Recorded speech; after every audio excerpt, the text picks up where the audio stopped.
What if I told you the thing that could bring an entire dying continent back to life was being thrown in the trash? Not a secret government experiment, not some billion-pound tech solution. Wool. Rejected, rotting, unsellable sheep wool being dumped into cracked, lifeless soil and doing something scientists didn't fully predict. It was working. And once you hear what happened in the Gobi Desert because of it, you won't be able to look at a sheep the same way again. Australia, 2.9 million square miles, an entire continent belonging to one country. You think there's room for everything: farms, cities, life. But here's what they don't put in the travel brochures. Over 50% of Australia's agricultural land is so destroyed by wind erosion, water erosion, and salt poisoning that nothing useful grows on it without serious treatment. And in total, roughly 2/3 of the entire country is classified as degraded land. The global average in 2022, just 22%. Australia isn't behind, it's in a category of its own. Now picture a farmer, call him Daniel, standing on his property in New South Wales in early 2020. The soil beneath his boots looks like the surface of Mars, pale, cracked, dead. He bends down, picks up a handful, and it just dissolves through his fingers like ash. Nothing's going to grow here, he tells his son. Not this season. He had no idea it was about to get worse. Weeks later, the 2019 to 2020 Australian bushfires swallowed everything. In Sydney, rainfall had dropped to just 0.8 inches over an extended period. Temperatures hit 104 Fahrenheit. Farmland across New South Wales and Queensland turned to dust. Scientists issued a warning nobody wanted to hear. This is not a one-time event. The droughts will keep coming. The land will keep dying. So the question no one could answer was, what do you even do with land that's already dead? The answer had been sitting in warehouses for years, piling up, rotting. Nobody wanted it. Nobody knew what to do with it, until someone pointed it at the ground.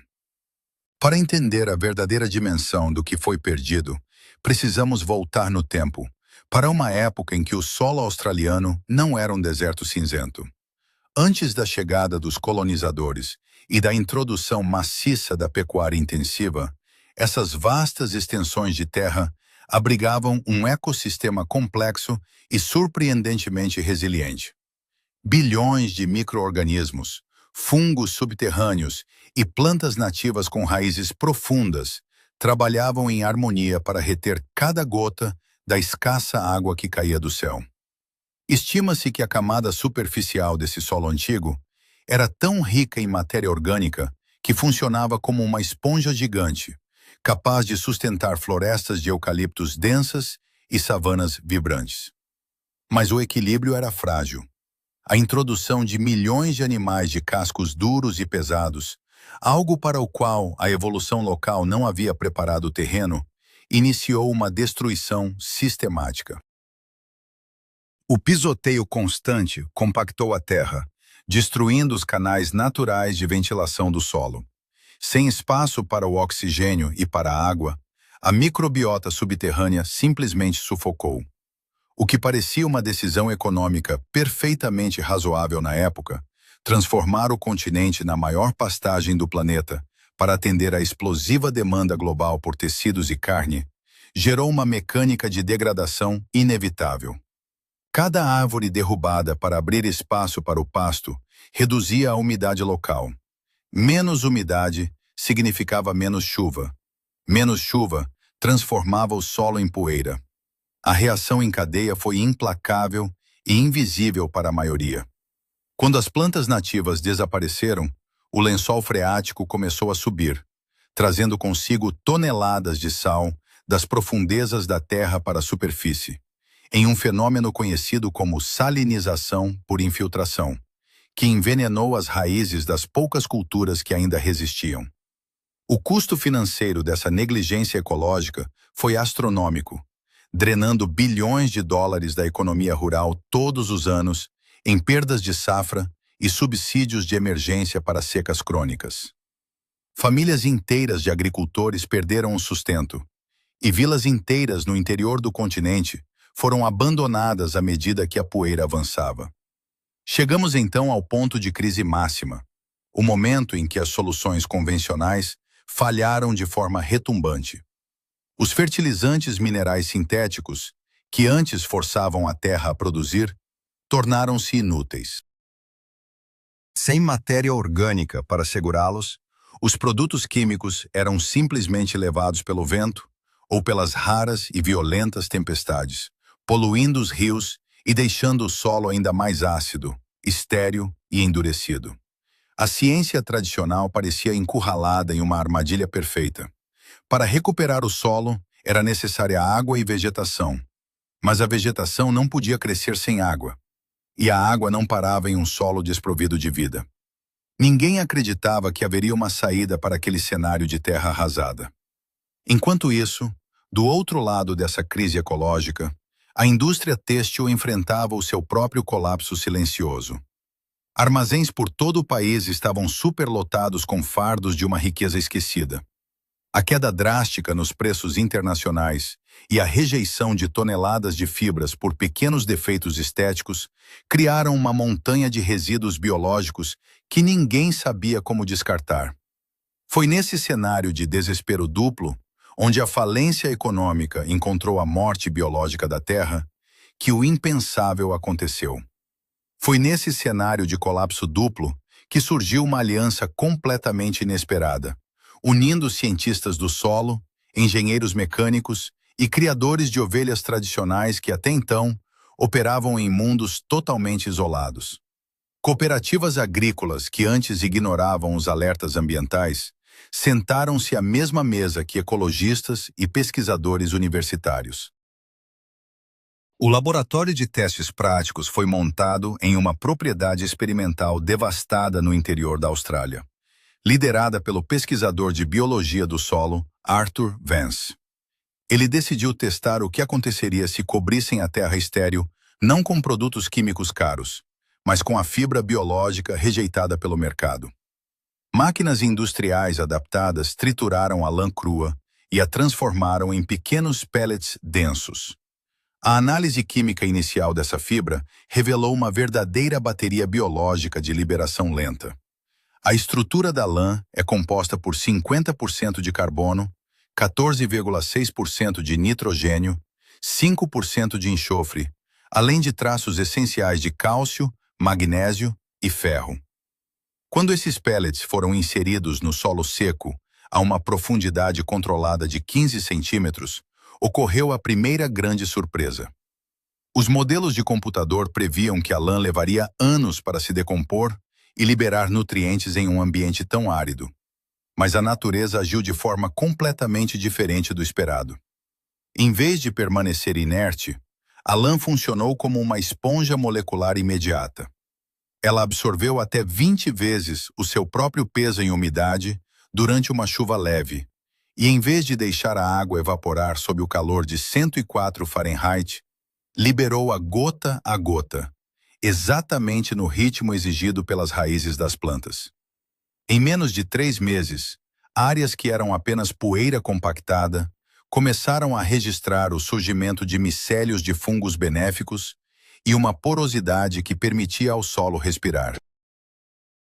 Os céticos e defensores dos fertilizantes minerais tradicionais argumentavam que o método era ineficiente em larga escala e que a acidez natural da lã crua arruinaria o pH da terra. No entanto, os dados colidiram de frente com o ceticismo. Os testes mostraram que a decomposição gradual, ao longo de 6 meses, neutralizou os elementos tóxicos do solo e criou uma barreira física microscópica que impedia a evaporação da água subterrânea. Mais surpreendente ainda foi o efeito colateral fitossanitário. Pragas destrutivas como caracóis e lesmas simplesmente não conseguiam cruzar as áreas tratadas com os pellets. As microfarpas estruturais da fibra de lã causavam uma irritação física severa nesses moluscos, afastando-os sem a necessidade de um único grama de defensivo químico. A ciência teve que reconhecer que a complexidade celular da lã natural havia superado os cálculos dos fertilizantes sintéticos mais avançados do mercado. Os resultados mensuráveis desse método inovador redefiniram os padrões da restauração ecológica contemporânea. Em testes controlados, pomares de ameixeiras tratados com a combinação de lã triturada e amido de milho registraram um aumento impressionante de 37% no rendimento dos frutos em comparação com árvores no mesmo solo estéril. Além disso, o peso e o tamanho das frutas saltaram 48,9%, acompanhados por uma melhora nítida na densidade de nutrientes. Os mesmos parâmetros de sucesso se repetiram em plantações de morangos e hortaliças comunitárias. Ensaios de compostagem utilizando mantas de lã inutilizadas misturadas a resíduos orgânicos comerciais passaram com excelência nos rigorosos testes nacionais de contaminação por metais pesados e defensivos agrícolas, gerando um adubo ecológico de altíssima qualidade.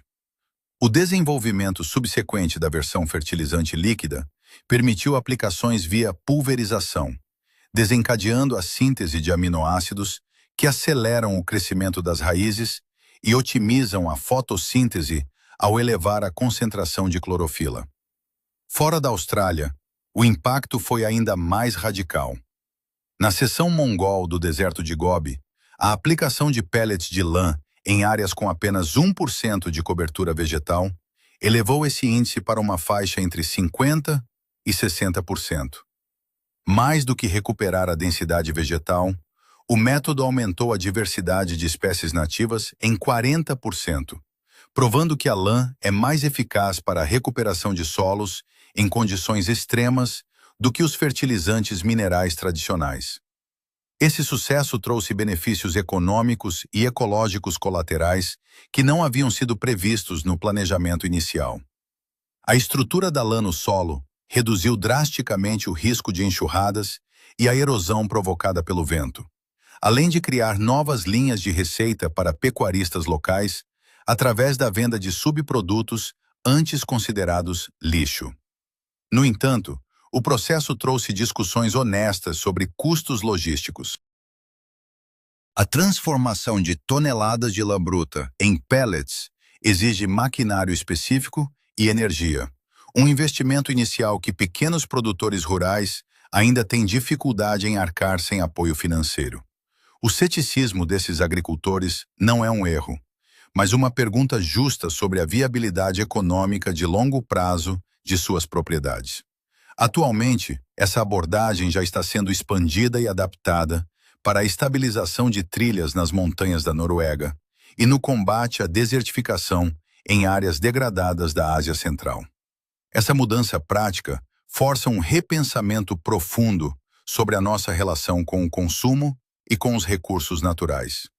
O desperdício de um material tão rico em um planeta que enfrenta a degradação de solos demonstra que a crise ambiental muitas vezes não decorre da falta de soluções técnicas, mas da incapacidade de enxergar o valor naquilo que decidimos descartar.